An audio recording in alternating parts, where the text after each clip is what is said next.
Selamat datang sahabat, terima kasih sudah mampir di channel kami. Semoga bermanfaat. Cuy. Amin. Karena dia berkahi itu. Karena itu tidak habis. Kalau satu botol kan paling nggak dua secapu nih.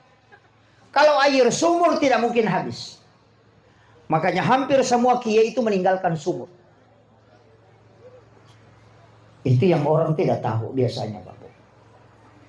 Situ berkahnya. Maka ada manang kau WCD, Pak Micu, mencari pemiatu Pak Ustaz. Air ludah kemudian masuk, tidak ada fungsinya. Itu orang tidak tahu. Itu bukan air ludah sembarang. Air Al-Kausar yang dia ambil itu penuh dengan zikir. Dan tidak mungkin orang meludahi sesuatu kecuali itu Lailatul Qadar sudah dia terima itu. Tuh berkat atau pandrita. Ya kok bangsa aku mami cuy Pak macam jelasa. Kalau gurutta tidak. Makanya saya wasiatkan perbaiki aja Pak. Termasuk itu tadi maka ada mula balu. Ikuri di kesalahan tak. Tuli pakai muki mula balu tapi irako taminapa ya silika ngonrotona banda kunru dale.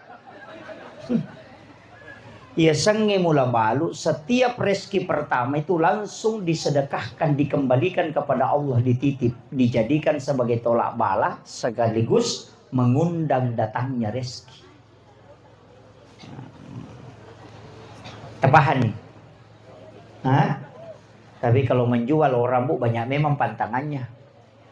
Banyak pantangan itu.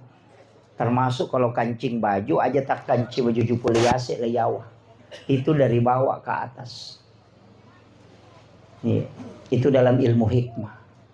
Orang yang mengkancing bajunya itu dari bawah ke atas, itu usahanya dimudahkan oleh Allah. Itu biasanya bangkar rotai poma kancing baju jupuliase leyawa. Jangan menggunakan pakaian sementara dipakai sebagai lap. Biasa ini kan bajuju ya lulukan. Biasa HP ya lulukan ko bajuju kacamata ya lah kemudian utama nama kunri kung kecangkiri penuau daster nabamin ada daster. Biasa begitu. Ya. Sekarang banyak Pak jadi masalah. Saya dulu itu hampir tidak percaya hal-hal seperti itu. Nanti membuka beberapa kitab-kitab hikmah, baru saya yakin bahwa apa yang disampaikan orang itu tidak salah. Termasuk membangun rumah. Jangan pintu pagar itu lurus dengan pintu rumah lurus lagi dengan pintu kamar. Jangan.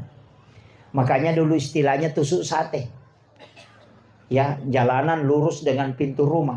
Kenapa? Karena jin itu yang memindahkan penyakit. Dan jin itu kan juga lewat di jalan. Ketika dia lurus semua sampai ke kamar, maka jalur jin itu mudah berbolak-balik masuk ke rumah dan masuk ke kamar. Makanya penyakit itu dibawa oleh jin. Tidak ada penyakit menular itu kecuali jin yang memindahkan. Dan itu hadis Nabi. Bahwa penyakit menular itu tidak ada. Yang ada adalah jin yang memindahkan penyakit. Makanya ketika jin bolak-balik, otomatis kan penyakit itu dibawa. Yopui di makokoy, rumah tidak susu sate, pintu sudah tidak lurus, tapi kita pelihara jin di dalam kamar. Kenapa? Karena di dalam kamar ada WC. Kan itu kuncinya Pak. Di WC itu kan tempatnya jin, jelas. Ketika dia terbuka, maka kamar itu dihukumi sama dengan WC. Makanya jangan heran kalau di kamar tidak bisa tidur, dia tidak lebatin rumah teh, kenapa sering gangguan. Kada dia nama tanapa pena dingin sama di situ kan jin bolak-balik. Makanya kalau masuk WC, kita baca itu jinnya keluar, keluarnya ke kamar. Ya kan? Ditutup lagi, masuk lagi kan? Makanya orang ru'ya bolak-balik tidak sembuh-sembuh karena dia simpan di dalam. Kan jadi masalah. Dan ini yang tidak disadari. Coba. Ini saya harus kasih tahu, Pak. Saya harus kasih tahu supaya kita paham. Tapi saya tidak melarang simpang WC di dalam kamar. Sebaiknya si kanjak-kanjana satu. Eh. Jadi si kanjak-kanjana, kongka WC kuilala kamarata, itu dibikinkan kunci dari luar. Setiap kita keluar, tutup. Kalau masuk, tutup. Supaya dia tidak berbolak-balik itu ke kamar. Kan kuncinya, Pak. Yo po besa BCW kan oke, boleh kamu udah jauh sekali di belakang. Sekarang di dalam kamar, sudah. Dan itu yang kita tidak sadari. Jadi kadangkala bisa gangguan. Kemudian memang rumah kita jarang banyak orang, termasuk saya itu Pak, membaca beberapa hadis Nabi dan meneliti beberapa kaidah hadis. Saya sering mengatakan begini, sholat sunat itu memang mestinya dibawa pulang ke rumah. Tabawi lo bola tak sampai sunat, aja no ko masigi jama. Bawa pulang ke rumah. Kemudian yang kedua, kalau mau mengaji jangan di masjid. Kumiki mengaji aja no ko masigi, kopi bola tak ngaji. Apa iya rumah sigi makanya non Roma baraka, dia non setan. Iya tuh boleh nih Pak setan lah. Makanya apa kata Nabi? Nawwiru buyutakum biqiraatil Quran wassalah. Yang kedua, la taj'al buyutakum maqabira. Kan itu kuncinya. Nabi itu kan tegur sahabat bukan karena tidak sholat sunat, tapi dia tegur sahabat karena dia sholat sunat di masjid. Jadi itu karena sahabat itu berlomba-lomba sholat sunat di masjid ditegur. La taj'al buyutakum maqabira. Jangan kau jadikan rumahmu sebagai kuburan.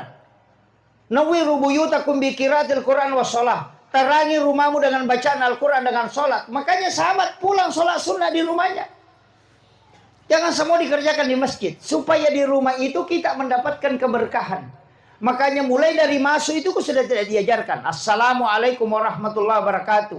Dalam Quran surah An-Nur Allah mengatakan, fa iza dahaltum buyutakum fasallimu alaihi. Setiap engkau masuk ke dalam rumahmu maka salami dirimu. Makanya salam itu ada dua. Assalamualaikum warahmatullahi wabarakatuh. Assalamu alaina wa ala ibadillahi sholihin.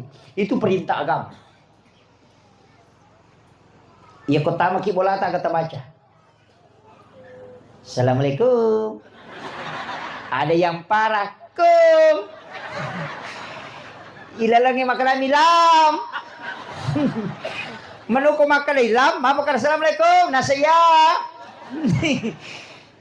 Ini jadi masalah.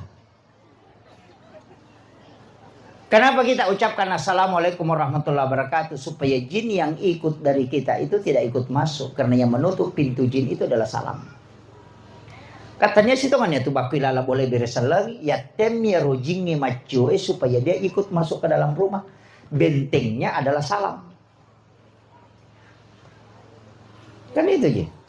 Yang kedua, disalami yang ada di dalam rumah. Salami diri kita supaya bisa selamat tinggal di situ. Salami juga yang rahmat Allah yang ada di situ. Artinya malaikat.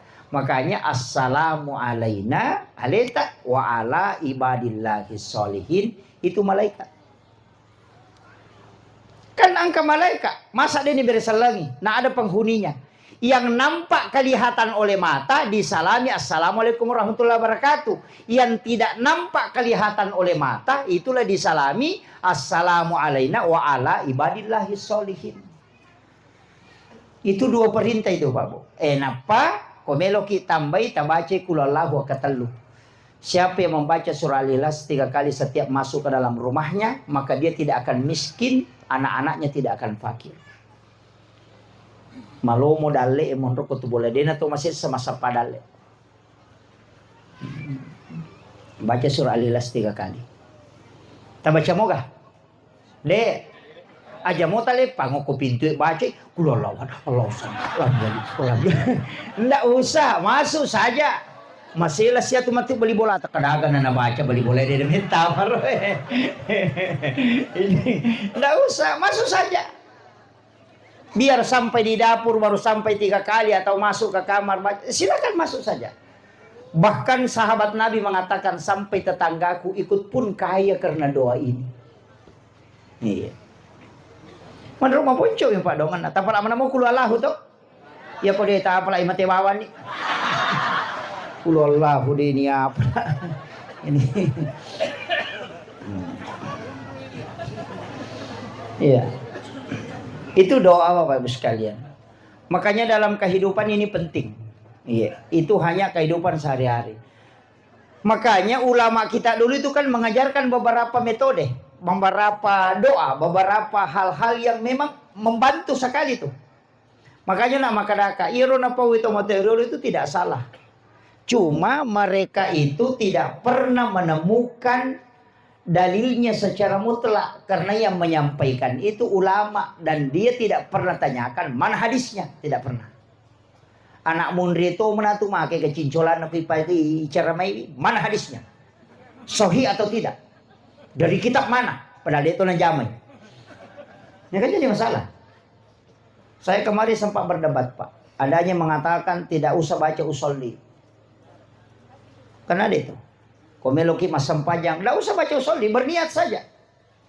Niat itu tidak usah dilepaskan, cukup dalam hati. Maka daka cocok di kau tahu napa lah, ya kau tahu dia napa lah, podan di kau tahu dia napa lah, napa kau mempudak ke dalam hati, tanpa mempat di ulu. Kan tidak bisa. Bagaimana bisa dilepaskan, dibaca, dimasukkan ke dalam hati kalau tidak dihafal? Mustahil kan?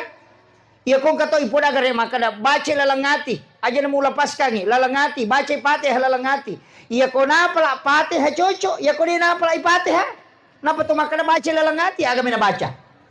Kan tidak mungkin. Makanya kalimat usolli itu mesti dihafal. Ketika dia sudah dihafal dan sudah lancar, bisa dimasukkan ke dalam takbir. Tapi kalau was-was, jangan masukkan. Baca dulu kemudian mentakbir. Itu namanya at-talaffuz bin niyah. Makanya Imam Syafi'i itu lebih afdalnya ketika masuk dalam takbir. Ketika mengatakan Allah di kalimat A itu kita berniat usolli pada salat zuhur dan maghribi mustaqbil berarti ada memulai Allah Akbar. Itu kan di situ. Orang yang lancar sudah hafal. Tapi aku dia hafal ini surah lalangati agak menepikau. Makanya kalimat usolli mutlak harus dihafal dulu. Setelah lancar baru dimasuk.